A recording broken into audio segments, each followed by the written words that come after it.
So like Melly, when he hit him 2 times, boom, boom. And that's when I popped off on him. Popped off on Young Boy. And then his niggas came after me. So then Young Boy tried to jump, come hit my ass too, and Melly caught his ass, boom. Don't ever try to come for me. As it turns out, we got some news about the incident that happened some time ago between NBA Youngboy, YNW Melly, Quando Rondo, and many other people. Yup, Youngboy reached out to the public about what took place, and it just came in a bit late, and not the way that one would expect it. But we're no strangers to finding out about what actually happened later on, when the majority of people forgot it even happened. That's the way it is sometimes with information, it just takes its time. However, real stuff doesn't stay hidden for too long. There was a serious altercation between Youngboy and Melly inside the building of Atlanta Records, and punches were thrown left and right. Now, surely you've heard about this way back when everybody was talking about it in 2018. Now, the fight that happened wasn't only between the two, there were other members involved as well, some of which we don't even know by name. They were probably members of YB's crew. Also, to be completely 100 with y'all, we can't guarantee that the fight took place in the exact way we think it did, since not only did the altercation take place back in 2018, but also because we've only got YNW Sack Chaser on video talking about it and no one else to confirm it. But it most definitely did happen. There are plenty of witnesses in real life who made it clear. Even though there is no other source than Sack, let's just go through what happened and see where we end up and what NBA has to say about all of it. For those of you who don't know, YNW Melly was in a fight alongside the same guys that he got accused of having murdered in October 2018, even though he was only taken into custody in February 2019. Yeah, we're talking about YNW Sack Chaser and YNW Juvie. But before we open that can of worms, let's hear what Sack had to say about that day. So Sack Chaser's story goes something like this. He and his boy Juvie came to the Atlantic building together, where they saw Youngboy. According to Sack, YB was most likely faded, but for sure with an attitude. He looked like he was upset and not in the mood for talking. It's like he knew what was coming. In order to check the situation out, Sack and Juvie asked YB if he was straight. YB, being pissed, looked back at him and asked if they were straight. But this wasn't where it gets messy. They entered the record label building, and that's where the incident took place. That's where they met YNW Melly, the third member of the YNW crew who was there. According to the Sack, NBA Youngboy was the one who started the brawl by punching Melly. Sack says, "All that, man, I'm finna just pop off." So then he popped off, he hit Melly, boom.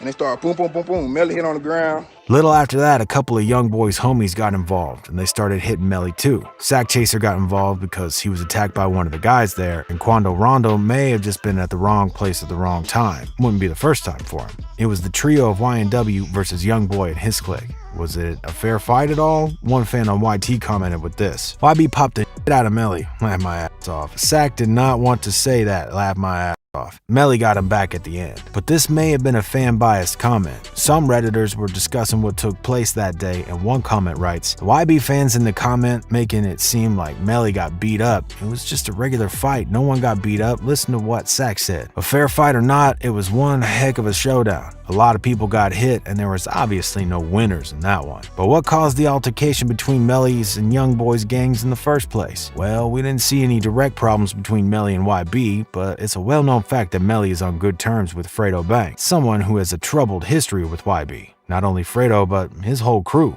TBG, Top Boy Gorilla. TBG has been beefing with NBA, Never Broke Again, for some time now. The beef started when G-Money slept with Youngboy's sister. At the time when the beef between G-Money and YB started, Fredo was in prison. However, just a week before he got out, his homie G-Money passed. Soon after that, Fredo continued the beef. He allegedly sent some of his squad members to take out YB while he was performing at a festival in Miami. A tragedy occurred when an innocent bystander was hit. YB's girl K. Marie was injured. This was perhaps the reason why the altercation between YB and TBG-friendly YNW Melly took place. Maybe YB felt something weird once he walked inside the Atlantic Records building and saw Melly there too. Now, what happened just a couple months after the altercation? Melly gets charged in February 2019. Two guys get shot and passed in what seemed like a drive-by. Who were they? None other than YNW Juvie and YNW Sack Chaser, Melly's longtime friends and people with whom he made music regularly. The cops suspected it was a staged event. They believe Melly and his crew member YNW Bortland weren't involved in the drive-by that allegedly happened. Bortland just drove Juvie and Sack Chaser to the Miramar Memorial Hospital in order to make it look like they just got out of a drive-by, but there wasn't no drive-by to begin with. After some examination of the scene, the forensic team came to the conclusion that there were no third parties involved. They think Melly and Bortland were the ones who did it and framed the whole thing. And even though Melly turned himself in over some other crime he committed, the Broward County Jail decided to keep him inside until they cleared him on the other suspicions that they had. He's been in jail ever since. He reached out to his fans and to the public a couple of times via social media. He told us all that we'd be seeing him as soon as this year. Here's the tweet.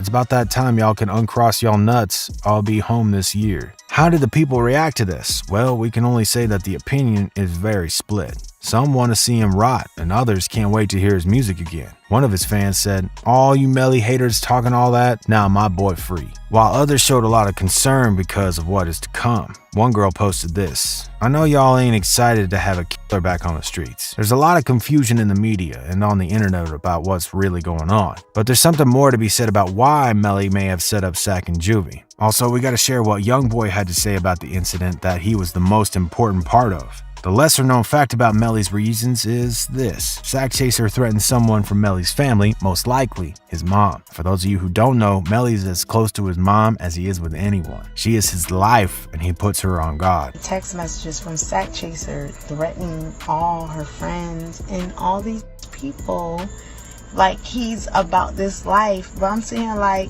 who the f you ever robbed? Who the f you ever shot at? What the f you ever did?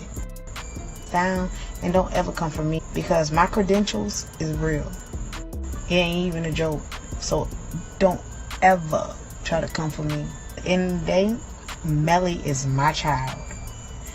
And he is gonna be great. This video shows Melly's mom talking about how Sack threatened people, her friends, told her about he's about that life and that guns ain't nothing new to him. That sounds like a strong reason now, doesn't it? Not only to us, but to the court as well. This was part of the evidence used against Melly at court. This was used on his case, Worst Mom on the Planet. But was this family love, or was it a stupid mistake? Did his mom just doom him by coming out to the open and saying this? People definitely agree. One comment on YT says, "There's the motive, I love Melly. I'm a massive fan, but his mom has just got him convicted." We see where his mom is coming from, but there were plenty of other ways she could have stated her opinion on the matter. The least she could do was wait until the dust settled with her son's case. However, that's just half of the story. It wasn't completely clear to whom she was telling the message to. Some say she wanted Melly's stepdad to back off. That is certainly why she says it in the video. Talented because his mom, not because your little ass retarded ass. Whoever the recipient was, what good will it do if the world knows what Sack Chaser sent threats to anybody during Melly's case? Why speak about it if there's even a slight chance someone might use that against her and her beloved boy goes behind bars for life? She should definitely have kept her mouth closed. But speaking of comments, Youngboy had something to say about Melly getting punched back in 2018 by him. We have one source that says a little something that not everyone noticed. After seeing the brawl video, a guy posted a comment saying, "I lost a fight before too, it's life, he'll get me next time. Kentrell." Yeah, right, no way YB actually said that. It could be any random person on the internet with a keyboard. But wait a minute, who is Chris James though? Youngboy dropped this song called See Me Now, and guess who recorded, mixed, and mastered the tape? Yup, Chris James. So does that mean it's not just a random person telling stories over the internet? It's someone actually close to YB, and that makes a difference. Whatever the case may be, it's still better to keep it at the level of a brawl. People are tired of seeing rappers leave so soon without good reason whatsoever. One guy on YT had the right idea with this one. This is back when people used to actually fight, now people just shoot. Regardless of what NBA Youngboy had to say about the scuffle between his crew and Melly's, two things are for sure. Two young rappers are not with us anymore, and Melly is still waiting for his sentence. Even though he pled not guilty, we're still waiting to see what his fate gonna be in the eyes of the jury. But what do y'all think is the real reason Melly and NBA got into a fight? Leave your comments down below. And if you like this video, make sure to check this next out too. And remember to always keep it Rizzle.